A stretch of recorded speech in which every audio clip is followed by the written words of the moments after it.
duduk. Sekali lagi shalom. Shalom. Ada sukacita, amin. Ya, saya bersyukur hari ini pertama kali ya saya memimpin menyampaikan kebenaran firman Tuhan, tapi sudah berapa kali saya juga sempat hadir beribadah bersama-sama dengan Bapak Ibu. Saya diperintahkan oleh atasan saya, Pastor Baga Beganti, untuk melayani di sini.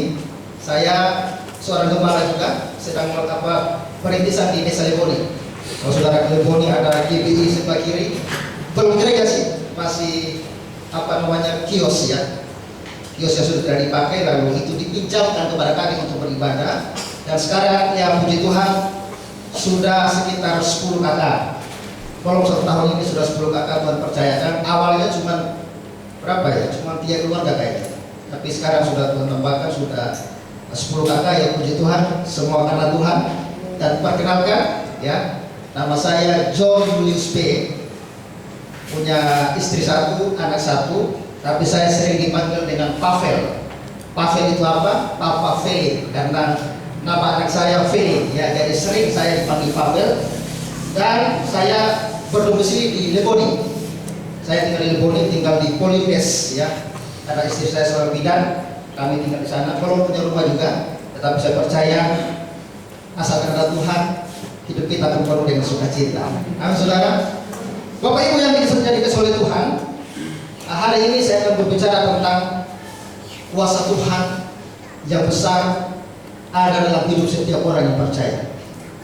Kuasa Tuhan yang melampaui batas itu ada di dalam kehidupan setiap orang yang percaya kepada Tuhan. Amin. Kuasa Tuhan yang dahsyat yang melampaui batas itu bukan di luar kehidupan kita, tetapi ada di dalam kehidupan kita. Ini perlu kita pahami, karena banyak anak-anak Tuhan yang tidak memahami ini. Makanya di dalam 1 Yohanes 4 ayat 4 mengatakan bahwa roh yang ada padamu lebih besar daripada roh-roh yang ada di dunia ini.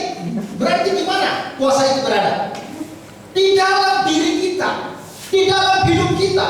Setelah kita percaya Yesus, Roh Kudus mendiami kita, Roh Kudus tinggal dalam hidup kita, Roh Kudus bersama-sama dengan kita, Roh Kudus memimpin kita untuk terus hidup dalam kebenaran. Jadi kuasa itu tidak ada di luar, kuasa itu ada di dalam diri setiap orang yang percaya kepada Kristus. Kuasa itu tidak hanya ada di Pak Pendeta, kuasa itu bukan hanya ada di dalam pendoa, kuasa itu sekali lagi saya tekankan ada di dalam dirimu. Katakan, kuasa Tuhan ada dalam diri saya. Kuasa Tuhan ada dalam diri saya. Ada dalam hidup kita. Kita awalnya orang berdosa, dikuasai oleh kegelapan. Tetapi setelah kita mengakui Yesus sebagai Tuhan dan Juru Selamat, maka kuasa setan pergi dan kuasa Allah yang mendiami kita seumur hidup kita. Amin, saudara. Ini luar biasa yang perlu kita ketahui sebagai orang percaya. Saudara, ibaratkan handphone ya. Orang macam-macam menggunakan handphone. Ada orang yang hanya menggunakan Android, yang dia tahu cuma apa? Angkat telepon, tutup telepon. Bahkan mau SMS juga susah, sulit. Ada orang yang menggunakan handphone untuk sekedar ya main Facebook, browsing dan lain sebagainya. Tetapi tahukah saudara, ada orang yang dengan handphone bisa menghasilkan uang ratusan bahkan miliaran rupiah. Handphone yang sama kita gunakan, bukan? Tetapi di dalam handphone ini ada banyak fasilitas-fasilitas yang dapat kita gunakan sesungguhnya untuk menunjang kehidupan kita. Namun kenapa di saat kita hanya satu cuma hanya menggunakan untuk bermain telepon doang? Kenapa? Karena kita belum paham bagaimana caranya supaya lewat handphone kita bisa mendapatkan keuntungan yang besar. Saudara, di dalam diri kita ada kuasa Tuhan yang besar. Tetapi sayangnya masih banyak anak Tuhan yang tidak bisa menggunakan kuasa itu selama hidupnya. Makanya sedikit-sedikit sudah sakit telepon pendeta, ya kan? Tidak dikunjungi, maraju. Saudara, ciri-ciri orang yang tidak paham atau yang tidak tahu bahwa di dalam dirinya ada kuasa Tuhan, atau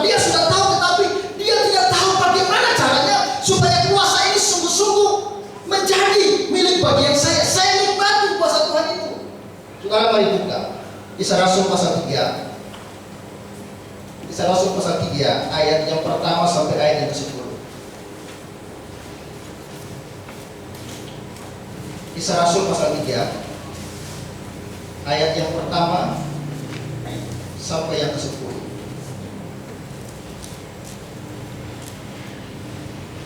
Oke, kalau itu sudah temukan firman ini, mari kita baca bersama-sama. Saya akan bacakan ayat pertama, Bapak Ibu ayat yang kedua. Kita bergantian sampai tuntas pembacaan firman ini. Kisah Para Rasul 3 ayat pertama sampai ayat yang 10. Petrus menyembuhkan orang lumpuh. Pada suatu hari menjelang waktu sembahyang, yaitu pukul 3 petang, naiklah Petrus dan Yohanes ke bait Allah.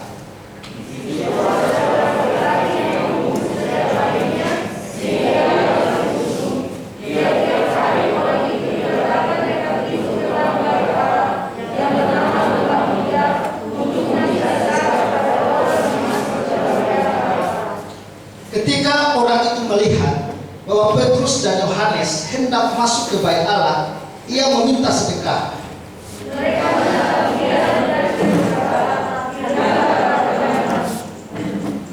Lalu orang itu menatap mereka dengan harapan akan mendapatkan sesuatu dari mereka.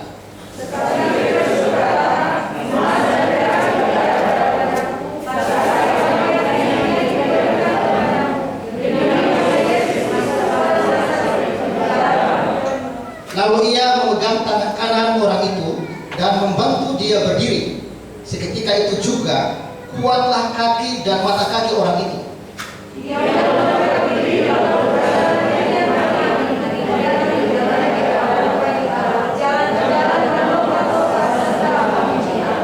Seluruh rakyat itu melihat dia berjalan sambil memuji Allah.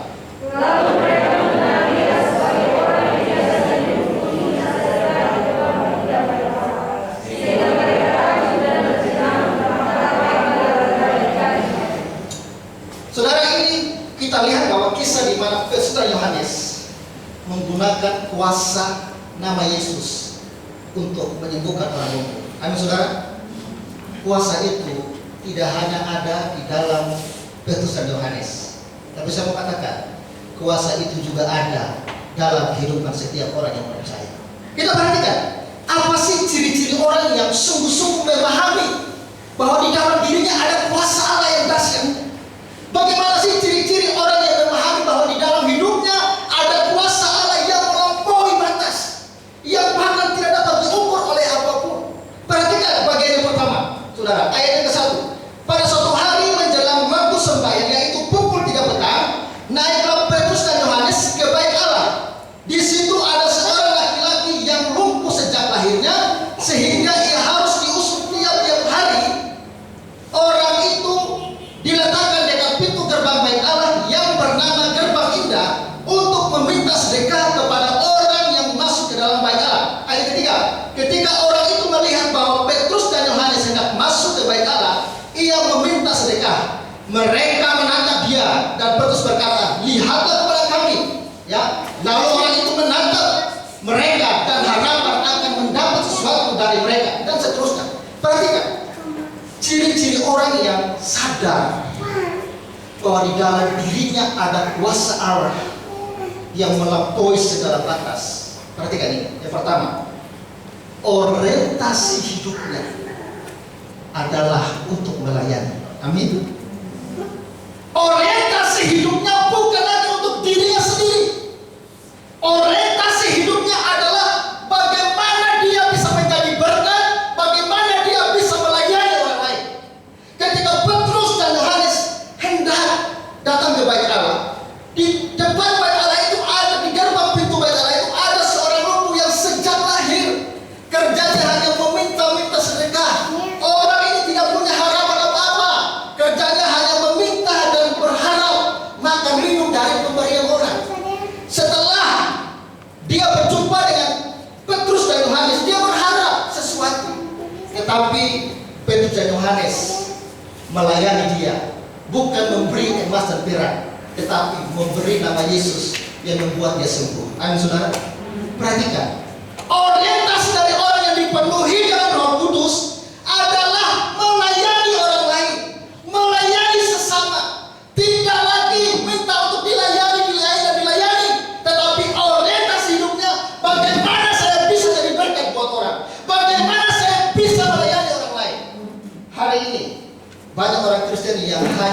dilayani dan dilayani.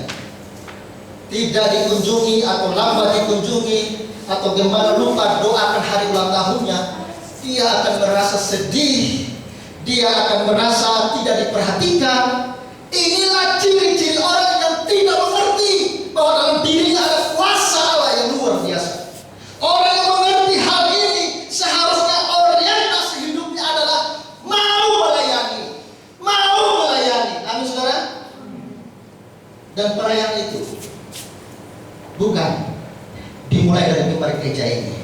Amin saudara. Pelayanan itu dimulai dari rumah tanggamu dan rumah tangga. Dimulai dari rumah tangga kita masing-masing. Bagaimana sikap seorang suami kepada istrinya, itulah pelayanan. Bagaimana sikap istri kepada suaminya, itulah pelayanan. Bagaimana orang tua mendidik anaknya, itulah pelayanan. Bagaimana anak menghormati orang tuanya, itulah pelayanan. Pelayanan dimulai dari keluargamu.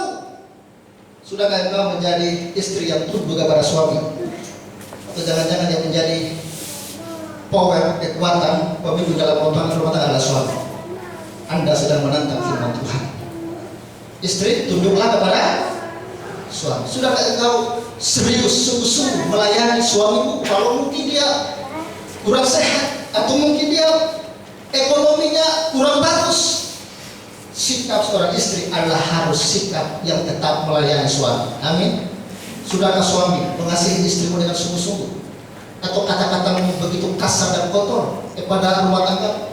Dengan sahabatmu di luar sana engkau bisa bercengkrama, engkau bisa berbicara dengan lembut.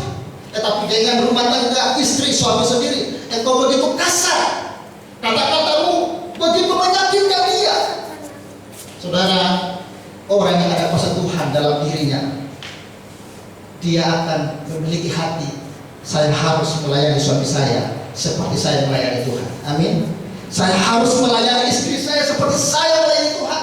Saya harus menghormati orang tua saya seperti saya menghormati Tuhan. Itu dimulai dari rumah tangga kita. Kita akan sukar melayani Tuhan dengan benar kalau kita tidak paham hal ini. Kita dipanggil untuk melayani seperti Yesus datang untuk melayani setiap kita orang-orang berdosa. Amin. Aku datang bukan untuk dilayani, melainkan untuk melayani. Sesungguhnya kita sebagai orang percaya harus hidup saling melayani. Tetapi akan sukar kita menjadi pelayan Tuhan yang benar kalau dalam diri kita masih ada iri hati, kedengkian, sakit hati. Anda sulit untuk bisa menjadi pelayan Tuhan yang benar. Orang yang memiliki kuasa Tuhan, orientasinya adalah bagaimana orang lain dapat dipulihkan lewat hidup saya. Amin. Bagaimana orang lain mau dipulihkan, diri sendiri tidak pulih. Bagaimana kita bisa melayani orang lain, diri sendiri tidak dilayani dengan baik, masih penuh dengan hal-hal yang jahat dalam hidup kita. Mustahil kita bisa menjadi pelayan yang baik.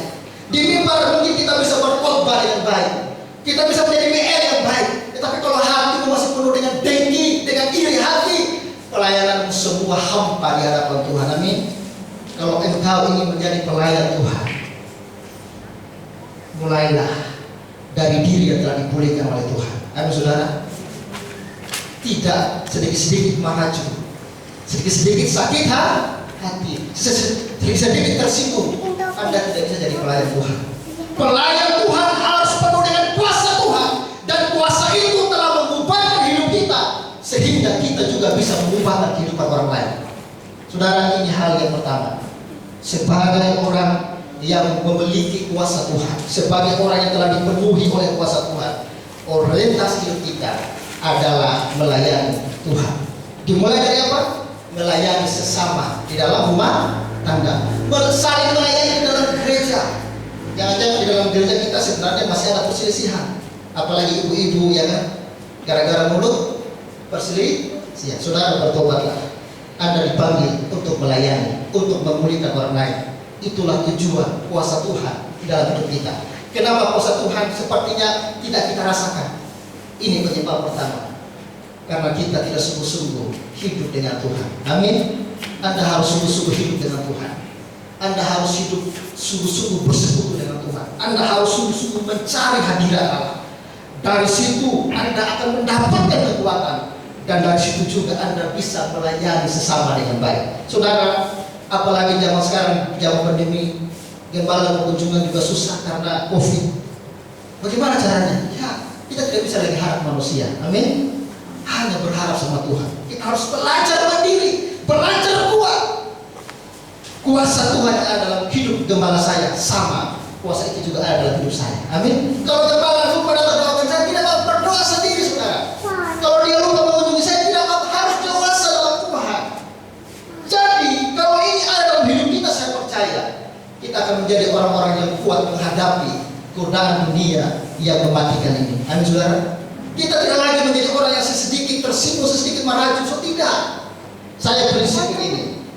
Orang mau kata apapun tentang saya, kalau itu baik saya ambil, kalau itu tidak baik tinggalkan. Amin, saudara. Ngapain pada dalam hati itu sampah yang akan merusak hidupmu sehingga itu sulit untuk melayani orang lain. Dan saya berharap semua kita, apalagi pelayan-pelayan mimbar, harus mengerti hal ini. Saya adalah pelayan Tuhan, maka hidup saya harus kuat di dalam kuasa Tuhan. Amin. Bagian yang kedua, Bapak Ibu perhatikan pada ayat yang ke-6. Tetapi Petrus berkata, emas dan perak tidak ada padaku, tetapi apa yang kupunyai kuberikan kepadamu. Demi nama Yesus Kristus orang Nazaret itu, berjalanlah. Lalu ia memegang tangan kanan orang itu dan membantu dia berdiri. Seketika itu juga kuatlah kaki dan mata kaki orang itu. Ia melonjak berdiri lalu berjalan kian kemari dan mengikuti mereka ke dalam bait Allah, berjalan dan melompat-lompat serta memuji Allah. Di situ terjadi mujizat yang luar biasa. Apa mujizatnya? Orang yang lumpuh sejak lahir seketika itu juga dapat berdiri bahkan melompat-lompat. Perhatikan ini yang kedua. Orang yang sadar dalam dirinya ada kuasa yang melampaui batas, maka dia juga harus percaya bagi Tuhan tidak ada yang mustahil. Amin, saudara. Bagi Tuhan tidak ada yang mustahil. Inilah yang membuat kita kuat bahwa Tuhan dapat melakukan apa yang tidak mungkin menjadi mungkin. Tuhan yang kita percaya, Tuhan yang hidup, Tuhan yang berkuasa. Tuhan dapat melakukan sesuatu yang mustahil bagi manusia, tetapi bagi Tuhan tidak ada yang mustahil. Orang lumpuh ini tidak ada harapan, saudara. Yang dia berharap hanya emas dan perak. Yang dia berharap bagaimana dia dapat makan minum hari itu. Dia hanya berharap siapa lagi yang akan memberikan saya hari ini sedekah untuk saya makan. Hanya itu kerjanya setiap hari bertahun-tahun. Jadi perhatikan, ketika dia berjumpa dengan Petrus dan Yohanes, mereka berkata, kepada kami tidak ada emas dan perak. Demi nama Yesus, bangkitlah dan berjalanlah. Ayo saudara, perhatikan. Orang yang sadar dalam dirinya ada kuasa Tuhan, dia pasti percaya Tuhan yang dia sembah dapat melakukan yang tidak mungkin menjadi mungkin. Amin. Bagaimana mungkin orang yang lumpuh sejak lahir dapat bangkit berdiri? Secara manusia ini mustahil, tetapi bagi Tuhan tidak ada yang mustahil. Amin, saudara. Bagi Tuhan tidak ada yang mustahil. Apa yang diberikan oleh Petrus dan Yohanes, mereka tidak memberikan emas dan perak. Mereka memberikan nama Yesus, karena hanya nama Yesus yang bisa menyembuhkan orang sakit. Amin. Hanya nama Yesus yang dapat membuat yang lumpuh dapat berjalan. Ini menunjukkan kepada kita bahwa kalau kita percaya dalam nama Yesus, maka Tuhan sanggup melakukan perkara-perkara besar dalam hidup saya, saudara. Amin.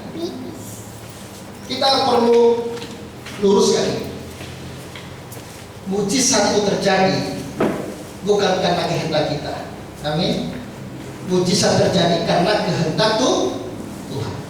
Yang menyembuhkan orang lumpuh ini bukan Petrus dan Yohanes, tetapi yang menyembuhkan orang lumpuh ini karena dalam nama Yesus. Artinya begini, saudara. Asalkan kita punya nama Yesus, dia dapat melakukan yang tidak mungkin menjadi mungkin. Mungkin yang dia buat bukan kesembuhan buat kita, tetapi saya percaya ada pemulihan dalam jiwa kita, itu yang dia buat. Kan saudara? Mungkin juga pemulihan, kesembuhan. Semua dapat terjadi sesuai dengan rencana Allah, sesuai dengan kehendak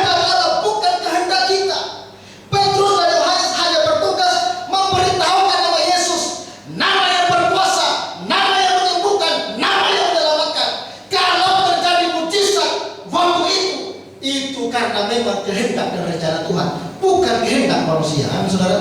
Jadi saudara jangan berharap kalau berdoa langsung sembuh begitu. Saudara jangan berharap seperti itu. Kita boleh imani, kita boleh berharap.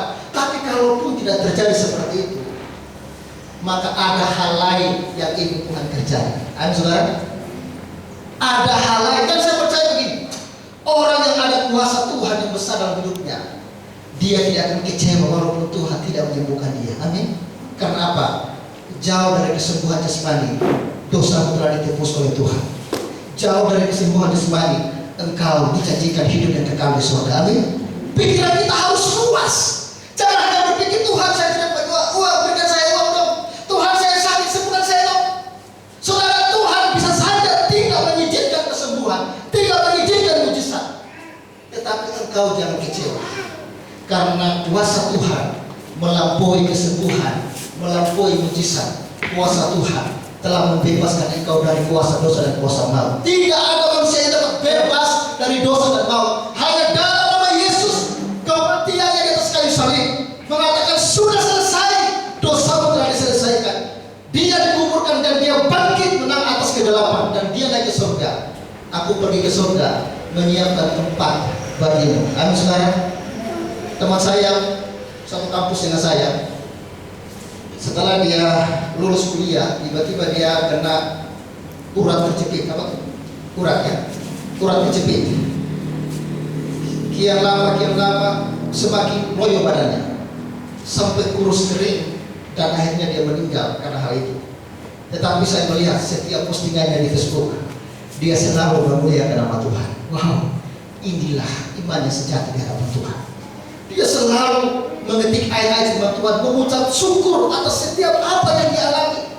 Bahkan di tengah-tengah keterbatasannya dia selalu memberitakan firman Tuhan lewat media sosial. Tidak ada waktu untuk mengeluh, tidak ada waktu untuk menyalahkan Tuhan. Waktunya hanya untuk memuji, memuliakan nama Tuhan. Inilah kehidupan orang yang kuat, yang kuasa Tuhan benar-benar hidup dalam hidupnya. Amin, saudara. Tidak ada waktu untuk menyalahkan orang lain. Tidak ada waktu untuk menyalahkan kenapa Tuhan saya sakit. Tidak ada waktu. Waktunya adalah memuji, memuliakan nama Tuhan. Saya mau katakan kepada saudara, Anda hari ini sehat, mungkin besok Anda akan sakit. Anda hari ini sakit, mungkin besok Anda akan sembuh. Sakit sembuh, kaya miskin, itu adalah sesuatu yang bisa saja terjadi dalam hidup saya, saudara. Dan yang pasti akan terjadi, semua kita pasti akan mati. Amin, saudara. Semua kita akan pergi. Tapi berbahagialah orang yang kuat dalam Tuhan. Yerusalem baru akan menjadi milik bagiannya. Hari ini berhenti mengeluh dengan segala sakit penyakitmu. Mari belajar untuk percaya Tuhan sanggup melakukan yang tidak mungkin menjadi mungkin. Kalaupun dia tidak menyembuhkan jasmanimu, tapi saya percaya pemulihan dalam jiwamu, pemulihan dalam hatimu akan engkau alami. Karena memang Tuhan mau roh jiwamu diselamatkan, bukan tubuh. Amin, saudara. Tubuh kembali ke debu, kembali kepada tanah. Tetapi jiwa, roh, itulah yang akan kembali kepada Bapa di surga. Makanya Yesus berkata, jangan takut dengan mereka yang hanya dapat membunuh tubuh, tetapi takutlah kepada Allah yang dapat membinasakan baik tubuh maupun jiwa ke dalam neraka. Wow. Saudara, hidup kita sementara. Anda hari ini masih muda, orang muda pun akan binasa, akan mati. Orang tua pun akan mati, orang kaya, orang miskin akan mati. Anak saya sering nyanyi, saya kaget. Saya tidak tahu dia dapat dari mana lagu itu. Apa? Orang kaya juga mati, orang miskin juga mati. Saya kaget ya. Saya tidak tahu dia dapat dari mana lagu itu, karena dia suka main HP. Saya kaget dan saya diingatkan oleh Tuhan. Setiap kita akan meninggalkan dunia ini dengan segala kemewahannya, dengan segala keadaan dunia ini, kita akan meninggalkan. Tetapi berbahagialah orang yang hidup dalam Kristus, yang kuat dalam Tuhan, yang sungguh-sungguh percaya Kristus. Hidup kekal Tuhan siapkan bagi saya dan saudara. Amin. Yesus berkata, akulah jalan dan kebenaran dan hidup. Tidak ada seorang pun yang datang kepada Bapa kalau tidak melalui aku. Aku memberikan hidup kekal kepada kamu, dan tidak ada seorang pun yang dapat merebutnya. Amin, saudara. Ini janji Tuhan. Jadi kita jangan berpikir hanya hidup yang sementara. Kalau Tuhan menyembuhkan kita, puji Tuhan. Kalaupun Tuhan tidak buat mujizat, puji Tuhan. Yang penting Yesus ada dalam hidup saya dan saudara. Inilah jaminan bagi orang yang percaya. Petrus dan Yohanes mengatakan demi nama Yesus. Nama Yesus yang harus diutamakan. Nama Yesus, nama yang berkuasa. Bangkitlah, berjalanlah. Seketika itu juga orang yang waktu itu bangkit dan berjalan. Sekali lagi, bagi Tuhan tidak ada yang mustahil. Apa masalah terbesar dalam hidup hari ini? Apa kesulitan yang kau alami hari ini? Apakah ada diri oleh hutang-hutang? Jangan lari. Pertama, minta ampun sama Tuhan, karena sudah hutang-hutang itu Tuhan katakan tidak boleh berhutang, tidak boleh berhutang. Pinjam, tapi niat untuk mengembalikan boleh. Hutang itu begini, pinjam berbalik uangmu 100.000, besok saya kasih pulang. Lewat dari besok itu namanya hutang. Apalagi sudah bertahun-tahun lewat, itu adalah hutang. Kalau melampaui dari tempo itu namanya hutang. Apalagi ada perjanjian. Hutang itu Tuhan tidak mau. Bertobatlah, jangan berhutang lagi, dan sungguh-sungguh berdoa. Tuhan, saya mau bertanggung jawab dengan dosa ini.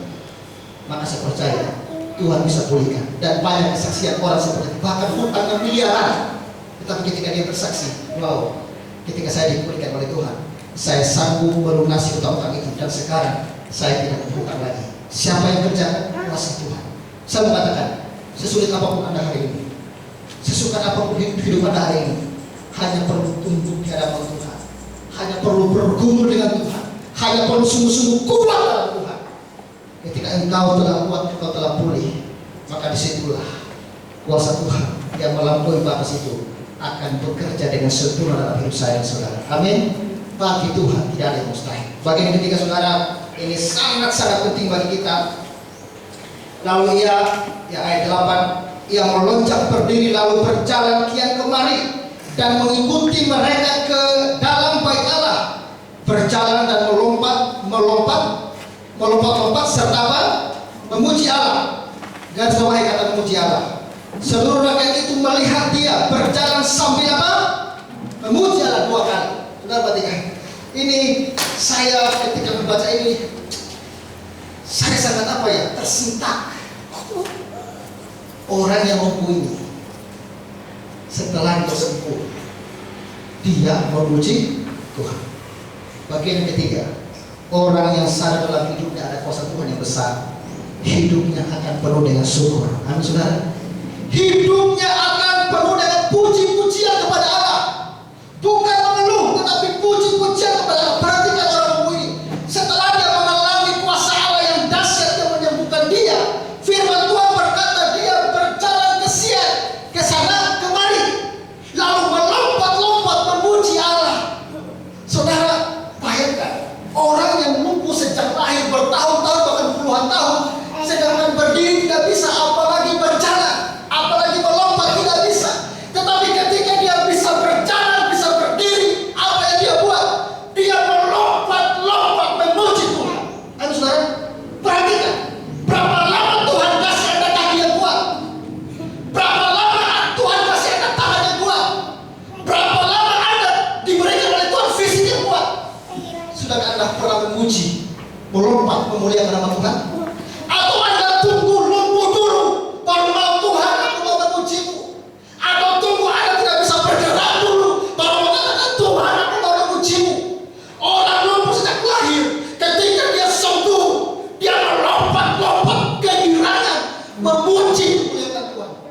Saudara, ketika saya merenungkan ini, begitu banyak orang Kristen punya kaki yang kuat tapi malas beribadah kepada Tuhan, punya kaki, punya tangan yang kuat tapi tepuk tangan saja malas, punya mulut sedangkan memuji Tuhan malas. Apa yang dia kerjakan?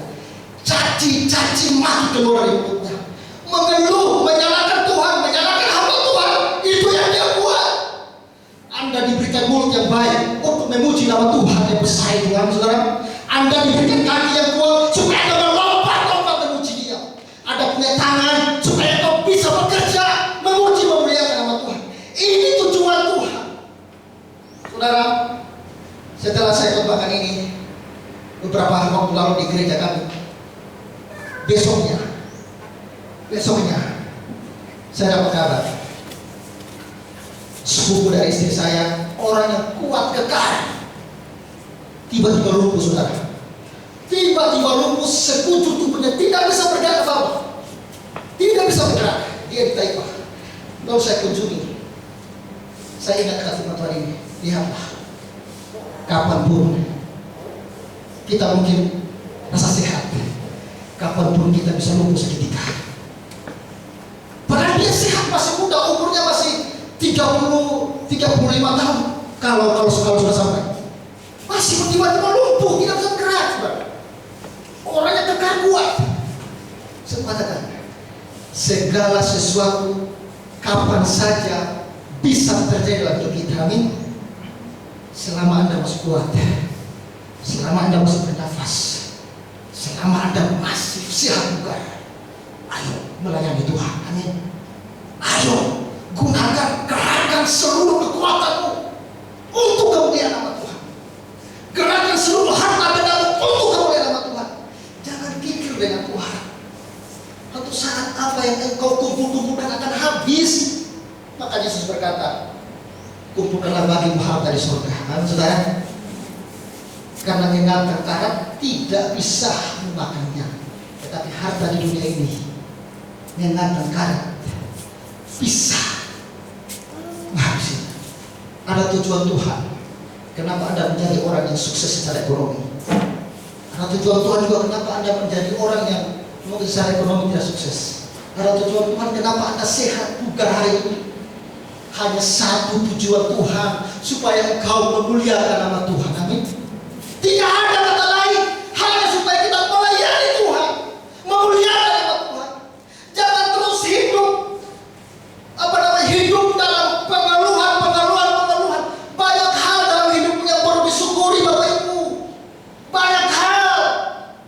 Mungkin ekonomimu tidak seberapa, tapi lihatlah kaki yang kuat, tangan yang kuat, tubuh yang kuat Tuhan beri. Itu sudah menjadi alasan kita untuk memuji Tuhan. Saudara melihat ada orang yang sedangkan mandi tidak bisa, harus dimandikan padahal masih muda. Saudara bisa lihat, ada orang yang mau bernafas susah, butuh oksigen, Anda hidup dengan bebas. Bukankah itu sesuatu yang perlu disyukuri, Bapak Ibu? Anda punya segalanya Tuhan beri. Bahkan ada orang yang sulit untuk buang air besar maupun buang air kecil, perlu masuk rumah sakit. Dan saya menyaksikan banyak hal dalam pelayanan saya, sehingga saya melihat diri saya, oh Tuhan, terima kasih, saya masih bisa berak, kata-kata kotornya masih berak dengan baik, terima kasih Tuhan. Saya masih bisa kencing dengan baik, terima kasih Tuhan. Saya masih bisa mandi sendiri, terima kasih. Banyak hal yang perlu disyukuri Bapak Ibu. Amin. Inilah yang Tuhan mau dalam hidup saya dan saudara. Banyak orang yang tidak sadar ini. Ketika saya membaca orang lumpuh ini bisa bangkit, berjalan dan melompat, puji Tuhan, saya malu Bapak Ibu. Saya malu, kadang-kadang saya memuji Tuhan masih malu. Saya bergirakan masih malu kucing. Jangan biarkan dirimu dibelenggu oleh keegoisan apapun. Amin. Kita semua butuh Tuhan. Kita harus menyembah Tuhan. Kita harus bersyukur, meninggikan namanya. Kita harus malu pada orang lumpuh ini. Atau saudara mau tunggu lumpuh dulu, baru tahu memuji Tuhan. Atau mau tunggu infus sudah ditusuk di kiri kanan tubuh kita, baru Tuhan, saya mau melayani Engkau Tuhan. Saudara masih kuat hari ini, amin. Masih sehat hari ini, amin. Stop mengeluh. Stop jadi orang yang hanya menyalahkan orang lain, tidak ada guna. Fokus, bangun hidupmu, bangun karaktermu untuk sungguh-sungguh mengenal kuasa Tuhan yang besar itu. Amin, saudara. Kita akan sulit menjadi pelayan Tuhan kalau bersyukur saja sulit keluar dari mulut kita. Kita akan sulit ya untuk menjadi orang yang melayani Tuhan. Dalam rumah tangga saja suami tidak hormat kepada istri, tidak tahu hormat kepada suami. Suami kasar kepada istri. Apa yang kita mau tunjukkan? Apa yang kita mau melayani Tuhan? No. Walaupun ada bercingkrak-cingkrak di sini, walaupun ada pelayan luar biasa di mimbar ini, nol besar. Karena pelayan itu bukan dimulai dari mimbar gereja. Amin. Dimulai dari rumah tanggamu. Bagaimana tutur katamu kepada istrimu, bagaimana tutur katamu kepada suamimu, bagaimana anak-anak menghormati orang tua. Itulah bentuk pelayanan yang terbaik. Jangan kepada anak orang lain, ih cantik, ih imut. Kepada anak sendiri, berma, setan anak-anak. Saudara, itukah pelayan Tuhan? Pelayan Tuhan bukan hanya hamba Tuhan. Amin. Semua orang yang percaya kepada Kristus, kita semua adalah pelayan Tuhan. Saya pun ketika merenungkan bahwa saya harus bertobat. Saya harus bertobat. Dimulai pelayanan di rumah tangga sendiri. Jadilah istri yang tunduk kepada suami.